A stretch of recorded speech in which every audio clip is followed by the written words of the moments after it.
وہ وقت ہمیں بخوبی یاد ہے کہ جس وقت مناظر اسلام حضرت العلامہ مولانا امین صفدر اکاڑوی صاحب سب کہہ دو رحمت اللہ علیہ، جب انہوں نے دنیا سے پردہ فرمایا تو علامہ علی شیر حیدری صاحب مد ظلہم جنازے میں موجود تھے۔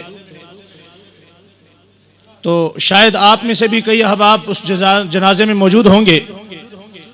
جنازے کے موقع پر وہاں بڑے بڑے اکابرین نے شرکت کی۔ مولانا علی شیر حیدری صاحب کو جب دعوت دی گئی تو مولانا حیدری صاحب کی آنکھوں میں آنسو تھے۔ مولانا کافی دیر مائک پہ کھڑے رہے اور سوچتے سوچتے مولانا یوں ہاتھ ہلا کر واپس چلے گئے کہ میرا دم گھٹا جا رہا ہے، مجھ سے کچھ کہا ہی نہیں جا رہا، میں کیا کہوں۔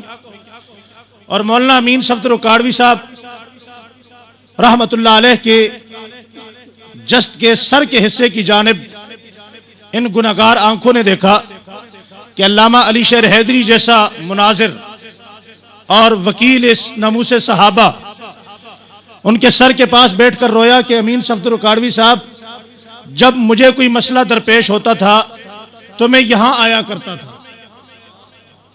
اب میں کس کے پاس جاؤں گا۔ ان کے جانے کے بعد ایک ایسا خلا پڑا جس خلا کا پر ہونا ناممکنات میں سے تھا، اور ہمارے مسلک کے وہ احباب، علماء دیوبند مکتبہ فکر کے وہ احباب جن سے اپنے علاقہ میں، اپنے گاؤں میں، اپنی بستی میں، اپنی مسجد میں، کسی نہ کسی علاقہ میں گستاخ صحابہ اور گستاخ امام اعظم ابو حنیفہ سے جب کہیں ٹکراؤ ہوتا تو وہ پریشان ہوتے کہ پہلے تو حضرت اکاڑوی صاحب موجود تھے، اب اس بات کا جواب کون دے گا۔ تو اللہ تبارک و تعالی نے اس موقع پر بھی آپ کو اور مجھے مایوس نہیں کیا۔ وہ شخصیت جو کبھی کشمیر اور افغانستان کے محاذوں پر ایک جرنیل کی مانند اپنا کردار ادا کرتی رہی، میں یوں کہوں گا کہ وہ استاد المجاہدین بھی ہیں، وہ امام المجاہدین بھی ہیں، وہ علم و عمل کے بحر بے کراں سمندر بھی ہیں، وہ بیک وقت محاذوں کے مجاہد بھی ہیں، اور وہ بیک وقت استاد الکماندان بھی ہیں، اور وہ اسی وقت میں ایک مناظر بھی ہیں، اور جب ضرورت پڑتی ہے وہ محاذ پہ نظر آتے ہیں، کبھی کشمیر میں، کبھی افغانستان میں، کبھی ان کا نام دفاعی محاذ پر گونجتا ہے، کبھی کشمیر کے محاذ پر، کبھی افغانستان کے محاذ پر، اور اسی طرح جب ضرورت پڑتی ہے تو وہ مناظرے کے میدان میں نظر آتے ہیں۔ آج امین صفدر اکاڑوی کے چہرے میں آپ کے اور میرے درمیان، آپ کی اور میری امید کی امنگ اور کرن اور سورج اور چاند بن کر ابھرنے والے آپ کے اور میرے محبوب رہنما تشریف لاتے ہیں۔ آج کی اس بارات کے دھولا اس پروگرام کے مہمان خصوصی جناب آپ کے اور میرے محبوب رہنما فاتح غیر مقلدیت حضرت العلامہ مولانا الیاس گھمن صاحب، نعرہ تکبیر، نعرہ تکبیر، شان رسالت، شان رسالت، رہبر اور رہنما۔ آپ کی آواز ختم ہو گئی ہے۔ رہبر اور رہنما، ہاتھ ہلا کے، رہبر اور رہنما، رہبر اور رہنما، مصطفیٰ کا ہم سفر، مصطفیٰ کا ہم سفر، مصطفیٰ کا ہم سفر، گلی گلی نگر نگر، گلی گلی نگر نگر، گلی گلی نگر نگر، جامع القرآن، جامع القرآن، ناشر القرآن، چمن چمن کلی کلی، چمن چمن کلی کلی، چمن چمن کلی کلی، حضرت مولانا الیاس گھمن صاحب۔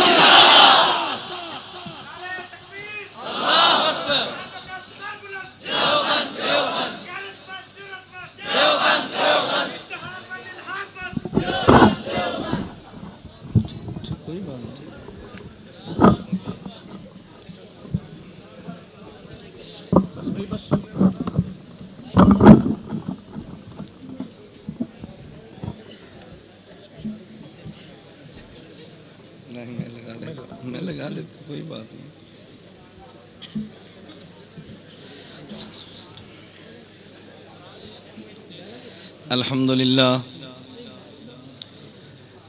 لله نحمده ونستعينه ونستغفره ونؤمن به ونتوكل عليه ونعوذ بالله من شرور أنفسنا ومن سيئات أعمالنا من يهده الله فلا مضل له ومن يضلل فلا هادي له ونشهد أن لا إله إلا الله وحده لا شريك له ونشهد أن سيدنا ومولانا محمدا عبده ورسوله أما بعد فأعوذ بالله من الشيطان الرجيم بسم الله الرحمن الرحيم ما آتاكم الرسول فخذوه وما نهاكم عنه فانتهوا عن أبي هريرة رضي الله عنه قال قال رسول الله صلى الله عليه وسلم من تمسك بسنتي عند فساد أمتي فله أجر 100 شهيد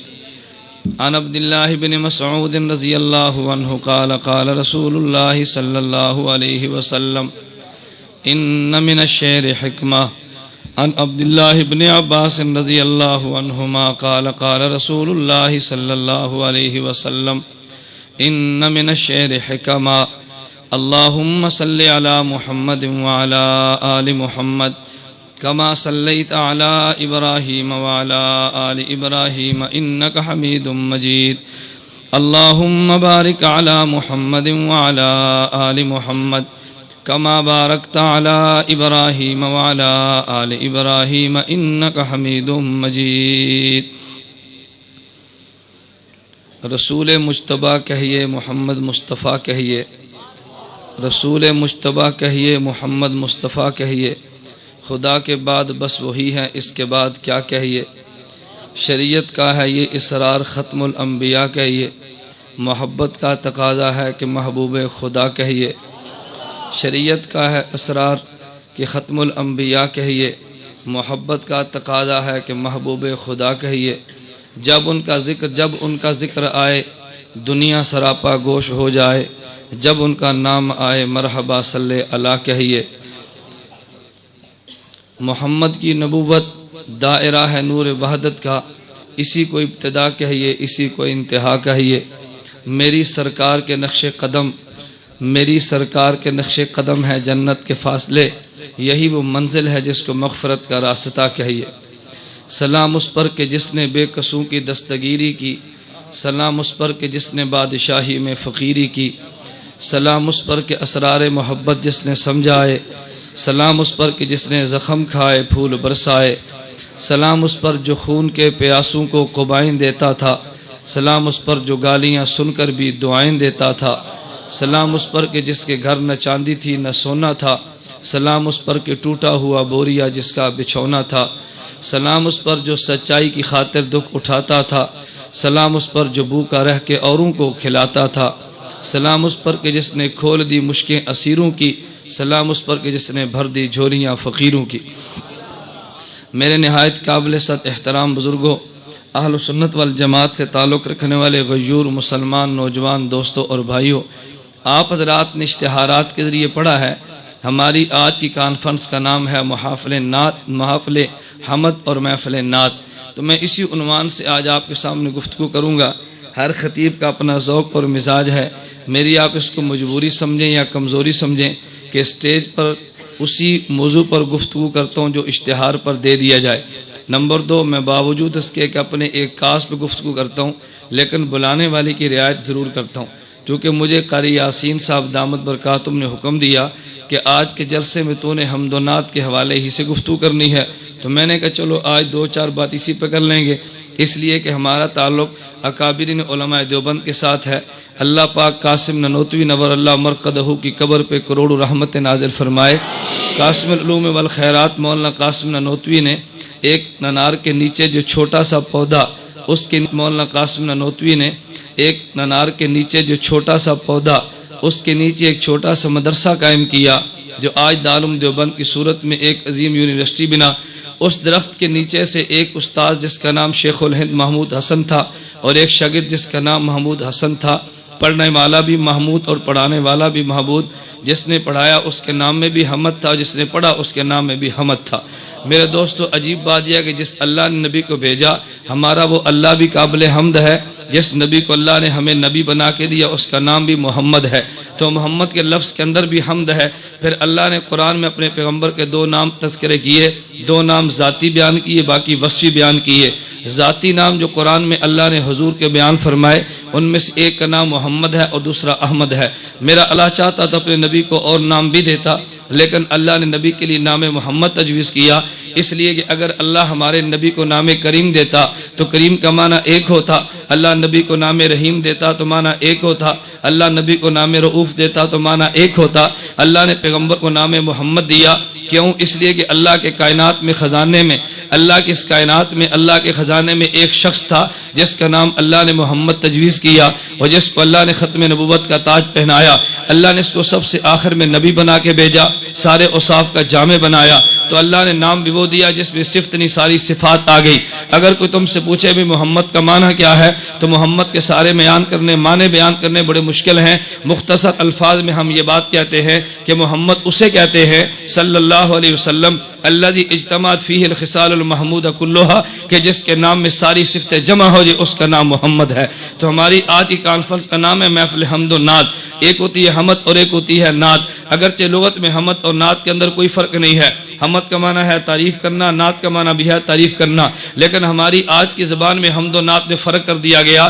جب اللہ کی بزرگی بیان کی جائے اس کو حمد کہتے ہیں، جب پیغمبر کو صاحب بیان کیے جس کو نعت کہتے ہیں۔ میں اس پہ ایک بات کہنے لگا ہوں، کبھی کبھی یوں ہوگا کہ لغت میں 2 لفظوں کا معنی ایک ہوگا، لیکن عرف ان کا معنی الگ الگ کر دے گا، اور جس کا معنی لغت میں ایک ہو، عرف اس کے 2 معنی الگ کر دیں، اس میں دلیل میں لغت کو پیش نہیں کیا جاتا بلکہ اس میں دلیل میں بطور عرف کو پیش کیا جاتا ہے۔ یہ اگر اصول ہمارے ذہن میں آ جائے تو شریعت کے بہت سارے مسائل ایسے ہیں جو حل ہوتے چلے جائیں گے۔ بہت سے لوگ ان مسائل کو سمجھتے نہیں تو نتیجہ بالکل الٹ نکلتا ہے۔ میرے دوستو یاد رکھ لیں، شریعت 3 چیزوں کا نام ہے۔ نمبر 1 عقائد، نمبر 2 مسائل، اور نمبر 3 اخلاق۔ یہ 3 چیزیں ملے تو شریعت بنتی ہے۔ عقائد کو نکال دے شریعت نہیں بنتی، مسائل کو نکال دو شریعت نہیں بنتی، اخلاق کو نکال دو شریعت نہیں بنتی۔ تو شریعت کے 3 حصے ہیں، ایک حصے کا نام عقائد ہے، ایک حصے کا نام مسائل ہے، اور ایک حصے کا نام اخلاق ہے۔ تو ظاہر جب شریعت کے 3 حصے ہیں، ان 3 حصوں کو پڑھنے کے لیے 3 علم چاہیے تھے۔ تو ایک علم جس میں عقائد زیر بحث آتے ہیں اس علم کا نام علم کلام ہے، اور جس میں مسائل زیر بحث آتے ہیں اس کا نام علم فقہ ہے، جس میں اخلاق زیر بحث آتے ہیں اس کا نام علم تصوف ہے۔ اور جو علم عقائد کا ماہر ہو اس کو متکلم کہتے ہیں، علم فقہ کے ماہر کو فقی اور مجتہد کہتے ہیں، اور علم اخلاق کے ماہر کو صوفی اور مرشد کہتے ہیں۔ اس لیے میں کہتا ہوں عقائد کو چھوڑ دو شریعت نہیں بنتی، مسائل کو چھوڑ دو شریعت نہیں بنتی، اخلاق کو چھوڑ دو شریعت نہیں بنتی۔ اگر علم کلام کا انکار کرو شریعت مکمل نہیں ہوتی، علم فقہ کا انکار کرو شریعت مکمل نہیں ہوتی، علم اخلاق کا انکار کرو شریعت مکمل نہیں ہوتی۔ علم کلام کے ماہر متکلم کو چھوڑ دو، علم کلام نہیں آتا۔ فقہ کے ماہر فقی کو چھوڑ دو، علم فقہ نہیں آتا۔ علم اخلاق کے ماہر صوفی کو چھوڑ دو، علم اخلاق بھی نہیں آتا۔ اس لیے اگر تم پوری شریعت پہ عمل کرنا چاہو تمہیں متکلم کے دروازے پہ آنا پڑے گا، اگر شریعت پہ عمل کرنا چاہو تمہیں فقی کے دروازے پہ دستک دینا پڑے گی، اگر شریعت پہ عمل کرنا چاہو تمہیں مرشد کے دروازے پہ دستک دینی پڑے گی۔ آؤ پھر دارالعلوم دیوبند کے بانی مولانا قاسم نانوتوی، اللہ تیری قبر پہ کروڑوں رحمت نازل فرما دے۔ مولانا قاسم نانوتوی وہ تھا جو بیک وقت متکلم بھی تھا، بیک وقت فقی بھی تھا، بیک وقت وہ صوفی اور مرشد بھی تھا۔ اگر دنیا والوں تمہیں یہ ساری نعمتیں ایک جگہ پہ لینی چاہو علماء دیوبند کے دروازے پہ آؤ۔ علماء دیوبند کے دروازے پہ تمہیں علم کلام بھی ملے گا، ان کے دروازے پہ علم فقہ بھی ملے گا، ان کے دروازے پہ علم اخلاق بھی ملے گا۔ دیوبند کے پاس آؤ گے تمہیں کلام کرنے والا متکلم بھی ملے گا، فقی جزئیہ بیان کرنے والا فقی بھی ملے گا، اور خانقاہ میں تزکیہ اور تصوف کے درس دینے والا تمہیں صوفی اور مرشد بھی ملے گا۔ یہ تینوں بیک وقت چاہیے تو تم آؤ۔ اس کے لیے اللہ نے علماء دیوبند کی صورت میں دنیا میں شریعت کو عام کر دیا۔ میرے دوستوں میں کہنا یہ چاہتا ہوں، اب دیکھ لیے متکلم ایک لفظ ہے، متکلم کا معنی اگر تم تبلیغی جماعت میں جاؤ گے پوچھو متکلم کسے کہتے ہیں، وہ کہے گا گشت میں بات کرنے والے کو۔ اگر مدرسے میں آگے پوچھو میں متکلم کسے کہتے ہیں، وہ کہے گا علم کلام کے ماہر کو۔ اگر تم نحوی کے پاس جو کو متکلم کسے کسے کہتے ہیں؟ وہ کہتے ہیں صیغہ واحد یہ متکلم کا ہے، یہ صیغہ جمع متکلم کا ہے۔ متکلم تو لفظ ایک ہی ہے نا، لغت میں معنی ایک ہے، لیکن علم الکلام میں جاؤ متکلم اور ہوگا، علم تم تو تبلیغی جماعت میں جاؤ متکلم کا معنی اور ہوگا، تم نحو والوں کے پاس سر والوں کے پاس جاؤ متکلم کا معنی اور ہوگا۔ اس لیے میں بات کہنا چاہتا ہوں، اگر کسی آدمی نے فقہ پہ اعتراض کرنا ہو، اگر کسی آدمی نے دیوبندیت پہ اعتراض کرنا ہو، اگر کسی نے حنفیت پہ اعتراض کرنا ہو، پھر میں تم سے یہ بات پوچھوں گا کہ تم نے اعتراض کیا یہ مسئلہ فقہ کا تھا، مسئلہ عقیدے کا تھا، مسئلہ تصوف کا تھا۔ بعض لوگوں نے اعتراض یوں کیا کہ مسئلہ تصوف کا لیا اور کہا تمہارا عقیدہ ٹھیک نہیں ہے، اس لیے کہ تمہارے قاسم ندوی نے یوں لکھا تمہارا عقیدہ ٹھیک نہیں ہے، حاجر مہاجر مکی نے یوں لکھا تمہارا عقیدہ ٹھیک نہیں ہے، رشید احمد گوہی نے یوں لکھا۔ تو فوراً میں سوال کرتا ہوں میرے دوستو یہ تو بتا جو تو نے عبارت بیان کی ہے اس عبارت کا تعلق عقیدے سے ہے، اس کا تعلق فقہ سے ہے، اس کا تعلق تصوف سے ہے، یہ تجھے بتانا پڑے گا۔ کہتا ہے یہ کوئی فرق نہیں ہے۔ میں نے کہا فرق تو ہوگا نا، اگر ایک آدمی قاری یاسین صاحب کی درج حفظ کی کلاس میں آئے اور آ کر قاری صاحب کے میرے بچوں کا امتحان لو اور ان کے بچے سے میں پوچھوں بیٹا تم کلمہ پڑھو، وہ کہتا ہے بسم اللہ الرحمن الرحیم، آپ بتاؤ جواب ٹھیک دیا یا غلط دیا؟ اب توجہ رکھنا، میں نے پوچھا بیٹا کلمہ بتاؤ، کہتا ہے بسم اللہ الرحمن الرحیم، جواب ٹھیک تھا یا غلط تھا؟ اب سب نے کہا جی غلط تھا۔ اچھا یہاں سے میں چلا گیا، ان کے کلاس کا لڑکا تو فیل ہو گیا، اب ساتھ میں گیا، وہاں پہ مولانا حسن صاحب دامت برکاتہم وہ نحو پڑھا رہے تھے، تو مولانا نے فرمایا آپ ہمارے مدرسے میں آئے ہیں میرے بچوں کا امتحان لو۔ میں ان بچوں سے پوچھنے لگا تو باہر دیکھا کہ لڑکا گالی دے رہا تھا۔ میں نے کہا بھائی یہ باہر والا لڑکا کیا کہتا ہے؟ طالب علم نے کہا استاد جی کلمہ پڑھتا ہے۔ یہ کیا پڑھتا ہے؟ جواب ٹھیک ہے یا غلط؟ سبحان اللہ، جواب ٹھیک ہے یا غلط؟ بھائی نحو کی زبان میں گالی کو کلمہ نہیں کہتے۔ نحویوں سے پوچھو کلمہ کسے کہتے ہیں تو نحوی کیا کہے گا؟ لفظ وضع لمعنی مفردن مفردن مفردن، وہ معنی یہ بیان کرے گا نا، تو گالی بھی تو کلمہ ہے نا۔ اب دیکھو اگر تم حفظ کی کلاس میں آؤ گے تو یہاں بسم اللہ بھی کلمہ نہیں بنتا، اور نحو کی کلاس میں آؤ گے تو گالی بھی کلمہ بنے گی۔ تو معلوم کیا ہوا؟ اگر تمہیں کلمے کی تعریف کرنی ہے نحو والوں کے پاس آؤ گے کلمہ اور ہوگا، حفظ والوں کے پاس آؤ گے کلمہ اور ہوگا۔ میرے دوستو میں یہ بات کہنا چاہتا ہوں، اگر تم نے سوال عقیدے پہ کیا تو کتابیں عقیدے کی کھلے گی، اگر تصوف پہ کیا کتاب تصوف کی کھلے گی، اگر فقہ پہ کیا کتاب فقہ پہ کھلے گی۔ تصوف کی بات سے زیر باس لا کے عقیدے پہ اعتراض مت کر، فقہ کی بات کو زیر باس لا کے عقیدے پہ باس مت کر، یہ تیری جہالت کی دلیل ہے۔ تو تینوں میں فرق نہ کر سکا اور دیوبندی تینوں میں فرق کرتا ہے، اس لیے دیوبندی کبھی دھوکے کا شکار بھی نہیں ہوتا۔